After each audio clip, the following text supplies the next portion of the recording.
হচ্ছে টোটালি, আমি মনে করি ইসলাম পরিপন্থী। ওরা ইসলামের দোহাই দিয়ে চলে ঠিকই, কিন্তু ইসলামিক ধ্যান ধারণা নীতি নির্ধারণের সাথে জামাতের নীতি নির্ধারণে আমার মনে হয় কোনো মিল নাই। হ্যাঁ, তো সেক্ষেত্রে আমি মনে করব যে ওনাদের ওনাদের যে চিন্তা ভাবনা, ওনাদের নীতি, এটা আসলে পারফেক্ট না। আমরা বিএনপির দল একটা ব্রড দল, একটা বড় পরিসরের দল।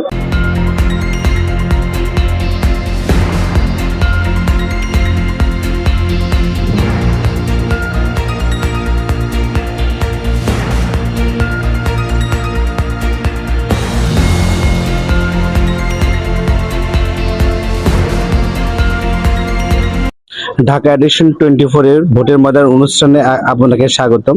এই মুহূর্তে আমার সামনে উপস্থিত আছেন আয়েশা সিদ্দিকা মানি, জাতীয় নির্বাহী কমিটির সদস্য। বিএনপি চেয়ারম্যান জনাব তারেক রহমান সাংবাদিক ও সম্পাদকদের মত বিনিময় অনুষ্ঠানে বিএনপি চেয়ারম্যান জনাব তারেক রহমান বলেছেন, আমাকে কেউ রাষ্ট্রনায়ক বা মাননীয় বলবেন না। এটা কি আপনাদের কেমন বিশ্বাস?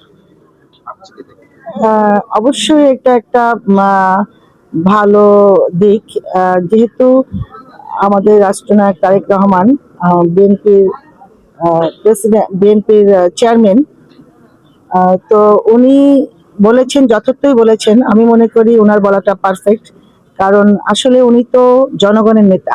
হ্যাঁ, উনি এখনো জনগণের নেতা, উনি জনগণ থেকে আলাদা হতে চায়নি। মাননীয় বললে আসলে একটু জনগণ থেকে আলাদা হয়ে যায়। হ্যাঁ, যেটা উনি হয়তোবা চান না। উনি মানুষের সাথে, জনগণের সাথে মিশে কাঁধে কাঁধ থেকে হাতে হাত মেলায় রাজনীতি করতে চান, দেশ পরিচালনা করতে চান। সেই ক্ষেত্রে উনি চিন্তা করেছেন যে, আর তাছাড়া মাননীয়টা তো কি একটা অফিসিয়াল ল্যাঙ্গুয়েজ, এটা সব জায়গা উনি চান নাই, যেহেতু বেটার, মানে এটা আমি মনে করি যে উনি বেটার কাজ করেছেন। সম্মানিত চেয়ারম্যান বলতে পারেন, বা সম্মানিত চেয়ারপারসন বলা যায়। মাননীয় দরকার নাই। উনি অবশ্যই এটা বলেছেন, এবং সেটা যথার্থই বলেছেন। এটা ওনার একটা মহানুভবতা। উনি জনগণের সাথে মিশে থাকতে চান, উনি মাননীয় হয়ে আলাদা হতে চান না জনগণ থেকে। এবং আমরা দেখতে পেরেছি উনি আসলে অনেকে তেলবাজি করতেছে, সেই তেলবাজিটা অনেক পছন্দ করতেছে। হ্যাঁ, একদম রাইট। কারণ আসলে তো আমাদের রাজনীতি ম্যাক্সিমামটাই এখন তেলবাজি হয়ে গেছে, যেটা উনি টোটালটাই ওনার বিপরীত স্রোতে উনি আছেন। উনি ওই তেলবাজিটা আসলেই পছন্দ করেন না। এবার আপনি দেখেন যে উনি কিন্তু সাধারণ চেয়ারে বসছেন, উনি কিন্তু পায়ে হেঁটে অফিস করতেছেন। হ্যাঁ, উনি কিন্তু এতটা ওই মাখামাখিটা পছন্দ করছে না। এই মাননীয় বলাটা আমি মনে করি এটা আসলেই একটা বিব্রতকর একটা ব্যাপার। জননেতারা জনগণের সাথে মিশে রাজনীতি করবে, দেশ পরিচালনা করবে, সেখানে মাননীয়, কথায় কথায় মাননীয় ব্যাপারটা হয়ে যায় কি জনগণ থেকে আলাদা হয়ে যায়। আমরা আরেকটা জিনিস দেখতে পেয়েছি, ঝালকাঠি 1 আসনের জামাত প্রার্থী ফয়জুল প্রধান বৈঠকে বলেছেন, যদি কেউ বিড়িতে সুকটান দিয়ে জামাতে ভোট দেয় তাহলে সে বেহেশতে যাবে।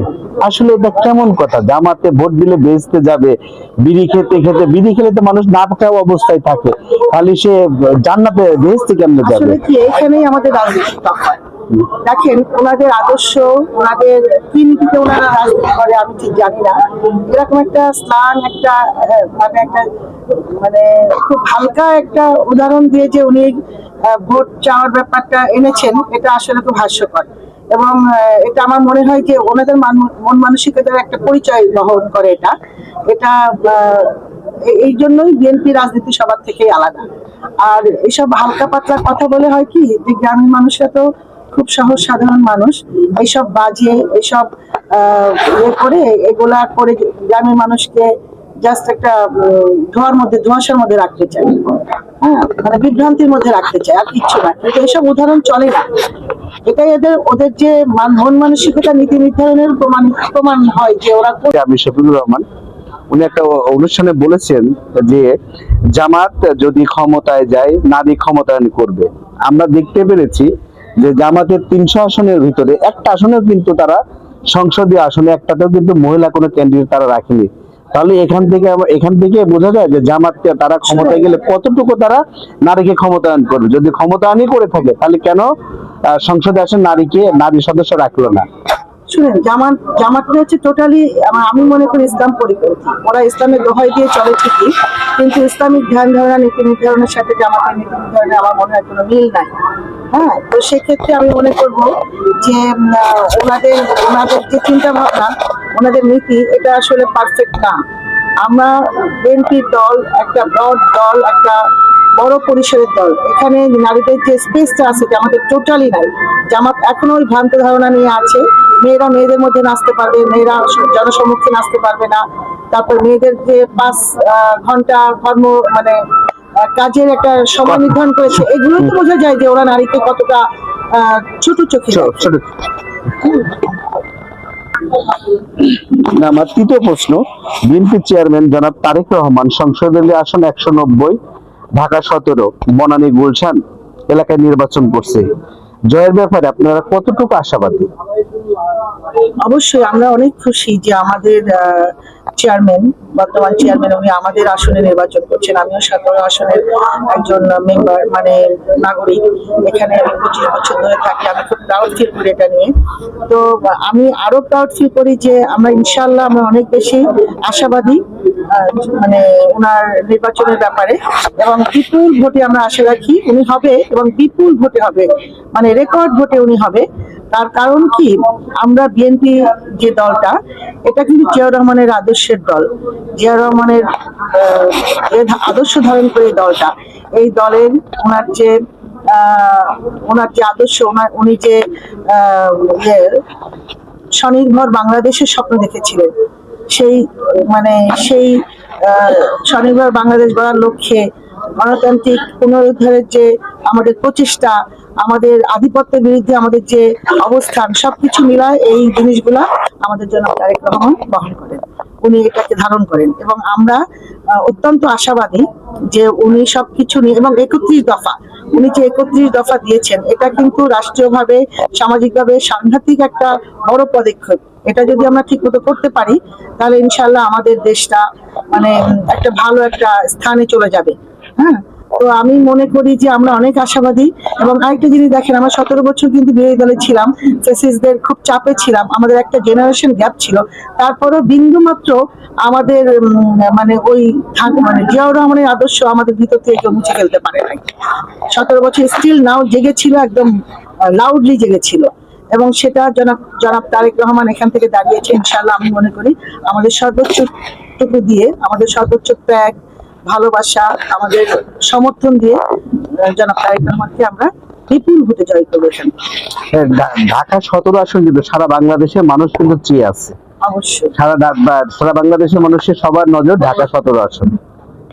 কেন তাকিয়ে আছে 17 আসনের দিকে? না, এই জন্যই, কারণ ওই যে সত্যি কথা বলতে কি, 17 আসনের আমরা তো এখানকার নাগরিক। প্রথম যখন শুনেছিলাম যে এখান থেকে অন্য দলের কেউ একজন দাঁড়াতে যাবে, খুব মনটা খারাপ হয়ে গিয়েছিল যে এটা হচ্ছে একটা প্রাণ কেন্দ্র, এটা বিএনপির প্রাণ কেন্দ্র, এটা তারেক রহমানের নিজস্ব এখানে তার নিজস্ব এখানে বাড়ির মালিক উনি এখানে। তো সেখানে কেউ ধানের শীষে ভোট যাবে না, অন্য একটা প্রতীকে ভোট যাবে, এটা আমরা একদমই মানতে পারিনি। যখনই আমরা শুনেছি আমরা হাফ ছেড়ে মারছি। এবং এটা একটা, আমি মনে করি এটা একটা মডেল, বাংলাদেশের একটা মডেল। এখানে তারেক রহমান বিপুল ভোটে হবে, এবং আমরা অনেক বেশি আনন্দিত যে আমাদের ওই আগের ধ্যান ধারণা চেঞ্জ করে ভাইয়া যে এখানে নির্বাচন করছে, এটা আমরা অনেক খুশি, অনেক। এবং আমরাও দেখতে পাচ্ছি, আমরা রিপোর্ট করে আমরা দেখতে পাচ্ছি যে মানুষের ভিতরে একটা জোয়ার চলে আসছে। অবশ্যই এখানে বিএনপি অঙ্গ সংগঠনের সকল নেতা কর্মীদের মাঝে আমরা দেখতে পাচ্ছি আনন্দের বন্যা বয়ে যাচ্ছে। আমার আরেকটা প্রশ্ন, বিএনপি কে আসলে মানুষ কেন ভোট দিবে? বিএনপি কে ভোট দিবে কারণ বিএনপি হচ্ছে জাতীয়তাবাদী শক্তির দল, বিএনপি শহীদের আদর্শের দল, তৃণমূল থেকে উঠে আসা দল বিএনপি। বিএনপি গণতন্ত্রের কথা বলে, বিএনপি গণতন্ত্র পুনরুদ্ধারের কথা বলে, বিএনপি আধিপত্যের বিরুদ্ধে কথা বলে, বিএনপি স্বনির্ভর বাংলাদেশ গড়তে চায়, বিএনপি একটা সার্বভৌমত্ব রক্ষার একটা দল। সুতরাং এই জন্যই, এবং জিয়াউর রহমানের তারেক রহমানের আমাদের চেয়ারম্যানের যে 31 দফা, তারই আলোকে, আপনি একটু ব্যাখ্যা করে দেখবেন, যদি অনেক বড়, তারপরেও দেখবেন যে আমাদের রাষ্ট্র গঠনের জন্য 31 দফা একদম যথার্থ একটা পদক্ষেপ। রাষ্ট্র মেরামতের। রাষ্ট্র মেরামতের। এবং আমরা আরেকটা জিনিস দেখতে পাচ্ছি যে আসলে আমরা একসময় দেখছি যে ফ্যাসিস্ট স্বৈরাচার শেখ হাসিনা, আওয়ামী লীগের সভানেত্রী শেখ হাসিনা, একটা সময় দেখতাম যে সাংবাদিকরা গেলে অনেক তেলবাজি করতো, এটা করতো ওটা করতো, বিএনপি নিয়ে কি ভোট দেয়তো, বিরোধী দল নিয়ে কি ভোট দেয়তো। আমরা বিএনপির চেয়ারম্যান জনাব তারেক রহমান আসার পর আমরা একটা জিনিস দেখতে পাচ্ছি যে উনি কোনো দলকে কোকট করে ছোট করে কথা বলতেছেন না। না না না, ওনার আসলে উনি তো কোনো দলের ব্যাপারে কোনো কথা বলতে, উনি জিয়াউর রহমানের যোগ্য আমরা জামাতকে দেখছি, আমরা এনসিপি কে দেখছি, চরমোনাইকে দেখছি। হাসিনা তো কথাই কথাই ম্যাডামের বিপক্ষে কথা বলতো, ম্যাডামের বিএনপির বিপক্ষে কথা বলতো, চরমোনাই বলতো, জামাত বলতো, সবাই বলে। কিন্তু এটা হচ্ছে জিয়াউর রহমানের একটা জেনেটিক ব্যাপার আমি মনে করি। এবং খালেদা জিয়ারও সেটাই জিনিসটা ছিল আমাদের ম্যাডামের। উনি কখনো হাসিনা সম্পর্কে কোনো কটূক্তি করেন নাই। এবং ইনশাল্লাহ আমাদের নেতা জনাব তারেক রহমানও ওরকমই হয়েছে। উনি কখনো এই ধরনের আজে বাজে কটূক্তি, কোনো স্ল্যাং ল্যাঙ্গুয়েজ এগুলো উনি ইউজ করার মতো লোক না। উনি জিয়াউর রহমানের সন্তান, উনি খালেদা জিয়ার সন্তান, এটাই ওনার বড় পরিচয়। আমার আর একটা প্রশ্ন, জামাত চরমোনাই পীরের দল গণভোটের বিষয়ে ব্যাপক আলোচনা ও আন্দোলন করেছে। এখন তারা গণভোট পিয়ার এগুলো নিয়ে আসলে কোনো কথা বলতেছেন, এটা আসলে তাদের কি একটা আন্দোলনের কোন একটা ছিল না? আসলে তারা গণভোটটা কি এগুলোটা কিন্তু বাংলাদেশের জনগণ বোঝে না গণভোটটা। না না, ওরা তাদের ভিতরে আমরা দেখতে পাচ্ছি না গণভোটে কোনো কিছু। ওরা জাস্ট একটা আন্দোলনটা পিছনের একটা তাল ভনা করছিল যে কোনো প্রকারে আন্দোলনটা পিছানো যায় কিনা। তো যখন দেখছে যে আন্দোলনটা পিছানো না, তখন ওরা আসলে একটু হাল ছেড়েই দিচ্ছে বলা চলে।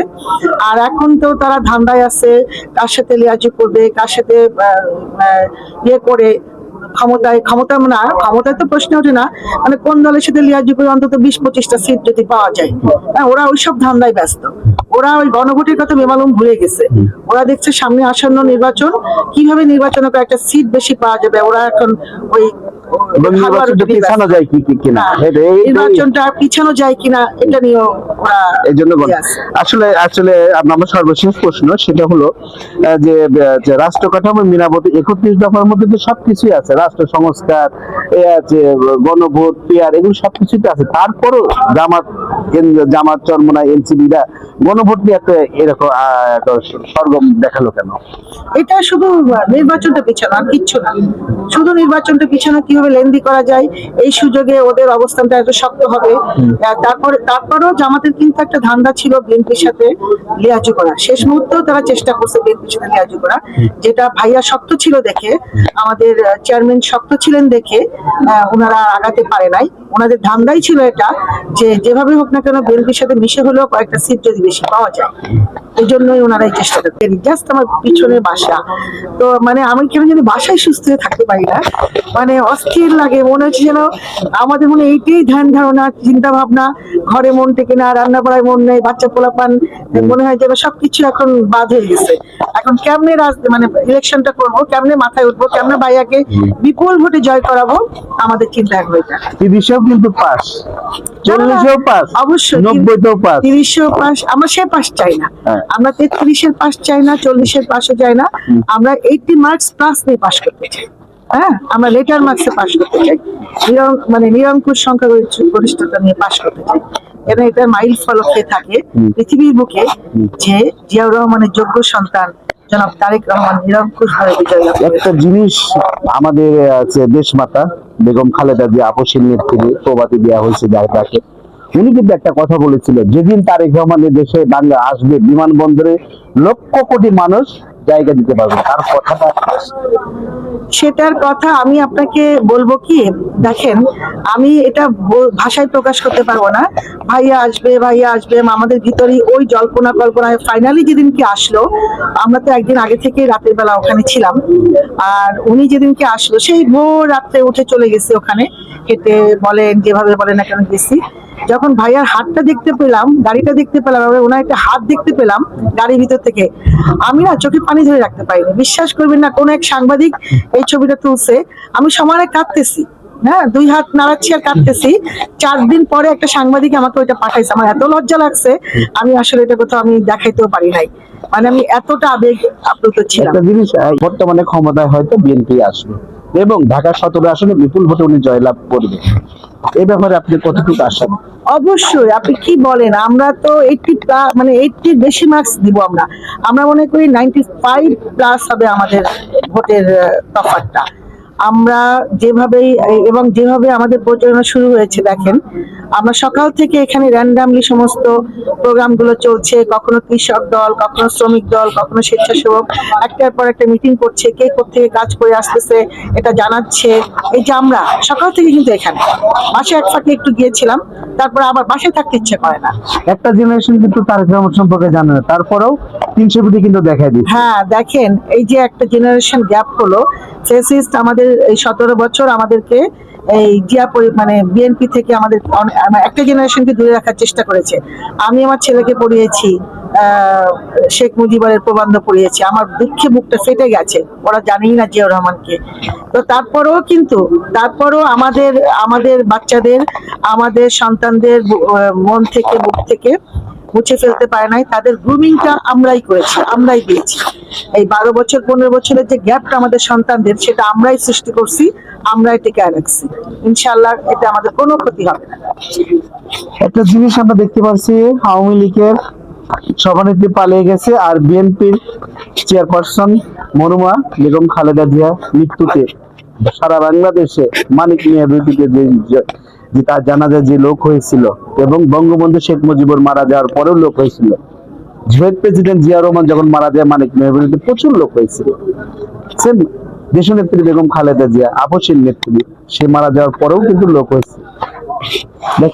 সেটা তো আসলে বলার অপেক্ষা রাখে না। আমরা জানি ম্যাডাম চলে যাবে, কিন্তু তারপরেও কি জানেন, আমরা ম্যাডাম চলে যাবে বুঝছি, তারপরেও না নিজেদের ধরে রাখতে পারি নাই। যে কষ্ট, যে যন্ত্রণা, ফেসিস্টদের যে অত্যাচার ম্যাডাম সহ্য করেছেন 17টা বছর ধরে, তারপরেও যে ম্যাডাম বীরের মতো টিকে ছিল, একদম পাহাড়ের মতো দাঁড়িয়ে ছিল, দৃঢ় একটা মনোভাব নিয়ে, একটা ব্যক্তিত্ব নিয়ে দাঁড়িয়ে ছিল, এটা দেখার মতো। এবং ম্যাডাম আমাদের শিখিয়ে দিয়ে গেছে কিভাবে যুদ্ধ করে টিকে থাকতে হয়, ম্যাডাম আমাদেরকে শিখিয়ে দিয়ে গেছে, বুঝছেন? তো আমাদের কাছে এটা একটা অ্যাসেট। আমরা যারা ম্যাডামকে পেয়েছি, এটা আমরা অনেক সৌভাগ্যবান যে আমরা ওনাকে কাছ থেকে দেখতে পেরেছি, ওনাকে পেয়েছি। এটা আমাদের কাছে একটা বড় সৌভাগ্যের, এবং ওনার থেকে যেটা আমরা ধারণ করি, এটা আমাদের পরবর্তী জীবনে এটা অনেক পাথের হয়ে থাকবে, আমাদের কাজে হয়ে থাকবে। একটা জিনিস কি আপনারা মনে করেন, জাতীয়তাবাদী দল এবং আপসীর নেত্রী বেগম খালেদা জিয়ার দল করে আপনারা কি নিজেকে অনেক সৌভাগ্যবান ব্যক্তি মনে করেন? অবশ্যই, আমি অবশ্যই সৌভাগ্যবান মনে করি। আমি জাতীয়তাবাদের একজন কর্মী, আমি শহীদ জিয়ার একজন শহীদের আদর্শকে বুকে ধারণ করি, লালন করি, এবং আমার সন্তানদেরও ইনশাআল্লাহ আমি সেটা দেওয়ার চেষ্টা করেছি ইনশাআল্লাহ, এবং দিতেও পেরেছি। এবং আমি অত্যন্ত ভাগ্যবান। শুনেন, আমার আরেকটা ছোট কথা বলি। আমার ভাইটা যেদিনকে মারা যায়, ওদিনকে ম্যাডামের একটা নিউজ আমি আমার মাকে দেওয়ার জন্য ফোন করেছি। আম্মা বলে কি ফোন রাখো, আমি ম্যাডামের খবর শুনতেছি। হ্যাঁ, আমি আম্মাকে বলবো আপনার ছেলে মারা যাচ্ছে, আমার আম্মা ফোনটা কেটে দিল। আমার মার ওই ম্যাডামের খবর শোনাতে এত বেশি প্রায়োরিটি দিল যে আমার মা তার ছেলেটা যে মারা যাচ্ছে সেই নিউজটা মা মানে দেরিতে নিল। মানে আমাদের ফ্যামিলিতে, আমাদের লাইফে, আমাদের 14 গোষ্ঠীর মধ্যে যেভাবে শহীদ জিয়া মিশে আছে, যেভাবে বিএনপির বীজ বপন করা আছে, এটা কখনো উপড়াতে পারবে না। আসলে আছে আপসীর নেত্রী মরহুমা বেগম খালেদা জিয়া আসলে কিন্তু বিএনপির নেত্রী না, উনি কিন্তু দেখাই দিয়ে গেছে উনি সাধারণ জনগণ 18 কোটি মানুষের নেত্রী। শুনেন, উনি বলেছেন যে আমি এদেশ ছেড়ে যাব না, আমার 3টা পরিবার, একটা আমার পরিবার, একটা জাতীয়তাবাদী পরিবার, আর একটা হচ্ছে পুরো বাংলাদেশ আমার পরিবার। এই 3 পরিবারের আবদ্ধে আমি আবদ্ধিত। আমি এই পরিবার ছেড়ে দেশের বাইরে যাব না। উনি শুধুমাত্র বিএনপি নেত্রী ছিলেন না, উনি পুরা দেশের নেত্রী ছিলেন, পুরা ওয়ার্ল্ডের নেত্রী ছিলেন। আরেকটা কথা আমি আপনাকে ছোট কথা বলি, আমি না বলে পারছি না। ম্যাডাম আমাকে, মানে ম্যাডাম যখন 3 মাস আটকা ছিলেন গুলশান অফিসে, অবরুদ্ধ ছিলেন, আমরা 18 দিনের মতো ছিলাম, প্রথম 18 দিন আমরা ছিলাম। তো ওখানে আমরা ম্যাডাম প্রায় খবর নিত যে আমরা কি অবস্থায় আছি, কেমন আছি। তো ম্যাডাম আমাকে বলতো, মানে ফাতেমাকে জিজ্ঞেস করতো ওই রুমের মধ্যে কে কে আছে আজকে দেখো তো। তো ফাতেমা বলতো যে এরকম এরকম, মানে মানে আমার কথা মানে স্বাস্থ্য ভালো করে একটা মেয়ে আছে, আর শিরিন আপা আছে, সেলিম আপা আছে, আর আরেকজনের কথা বলতো। তো ম্যাডাম বলতো ওই যে কাইলি কাইলি কোকড়া কোকড়া চুল না, ওর নাম মানি। মানে ম্যাডাম আমাকে এত, আমার ভিতরটা একদম কেঁপে গেছে যখন আমাকে ফাতেমা বলে যে ম্যাডাম বলছে আপনার কোকড়া চুলটা খুব পছন্দ তার। মানে এটা আমি না ভুলতে পারি না, যে আমার নেত্রী আমার কোকড়া চুলটা মনে রাখছে এবং আমাকে ওভাবেই চিহ্নিত করে যে আমি মানি। একদিন খাবার নিতে পারিনি আমি তো 18 দিন পরে বাইরে আসলাম, 3 মাস মোটামুটি আমি খাবার নিয়ে গেছি। তা আমি পাশের বাড়িতে আমার নিজের গাড়ি ঢুকায় যেভাবেই হোক ওয়াল টোয়াল কেটে আমরা খাবার ঢুকাতাম, 40 জনের খাবার। তো ওই দিনকে কোনো খাবার ঢুকাতে পারিনি, পুলিশ দেয় নাই। তো ম্যাডাম বলে কি আজকে মানিও খাবার ঢুকাতে পারলো না। মানে আমার প্রতি ম্যাডামের এমন একটা আস্থা ছিল যে ভাবতো যে মানি যে কোনো অসাধ্য সাধন করতে পারবে।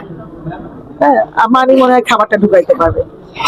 আপনাদের সামনের দিনগুলো তাহলে শহীদ প্রেসিডেন্ট জিয়াউর রহমানের আদর্শ এবং আপসী নেত্রী বেগম খালেদা জিয়ার আদর্শ নিয়ে এই দলটা চলবে।